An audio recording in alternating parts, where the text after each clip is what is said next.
Howdy! Herzlich willkommen zu meinem neuen Format Miss Lolhays Star Talk. Ich werde nicht mit Stars reden, sondern über Stars. Ich habe mir gedacht, ich suche mir jede Woche einen Star raus, über den ich sprechen werde. In meiner heutigen Folge Miss Lolhays Star Talk geht es um Justin Bieber. Wie ihr vielleicht wisst, hat Justin Bieber vor einiger Zeit seinen Nachbarn, oder besser gesagt, das Haus von seinem Nachbarn mit Eiern beworfen. Oh mein Gott! Sein Nachbar daraufhin rief sofort die Polizei. Ein Biber hat mein Haus mit Eiern attackiert. Dann kam die Polizei und hat Justins Haus durchsucht. Und was haben wir gefunden? Genau, Drogen. Aber Justin war nicht alleine, sondern ein Freund war auch noch bei ihm. Und dann sagte sein Freund, die Drogen gönnen alle mir. Yo. Justin musste für seine Eierattacke $20.000 bezahlen. Als wenn ihm das Großes ausmachen würde. Ich meine, mit $20.000 wischt er sich doch den Arsch ab.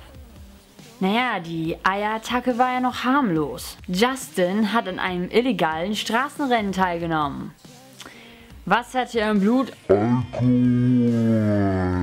Dafür saß er dann erstmal im Gefängnis für einen ganzen Tag. Der süße Justin ist jetzt zum Bad Boy mutiert. Bad Boy.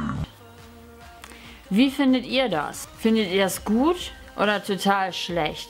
Schreibt mir das in die Kommentare und sagt mir eure Meinung zu Justin Bieber. Eins muss ich noch dazu sagen, das ist jetzt kein Hater-Video. Ich bin selber Justin Bieber-Fan. Zwar nicht so jetzt so ein Hardcore-Fan, der wirklich irgendwie tausende Justin Bieber-Poster im Zimmer hat. Das bin ich nicht. Aber ich habe seine ganzen Alben, glaube ich zumindest, dass ich alle habe. Also zumindest habe ich einen Moment.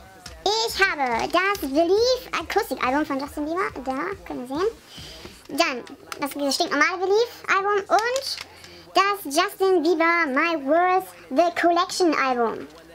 Ja, finde ich alle drei echt cool. Ich habe auch noch eins, also das allererste Album, was Justin rausgebracht hat. Ich weiß es immer gerade nicht, wo die CD ist ja auch egal. Wie gesagt, ich finde es irgendwie total scheiße, wie er sich momentan benimmt. Ich hoffe für ihn, dass er sich bald ändert, weil das wäre sonst echt schade, wenn er es nicht tun würde. Also ich hätte gerne den alten Justin zurück. Ja, das war's auch schon wieder mit meinem Star Talk. Und bis zum nächsten Mal. Wenn ihr Wünsche oder so habt, welchen Star ich als nächstes nehmen soll, dann schreibt mir das in die Kommentare. Ich bin da ganz offen. Ich nehme alles, was kommt. Muss nur ein Star sein. Du verstehen? Bis nächste Woche.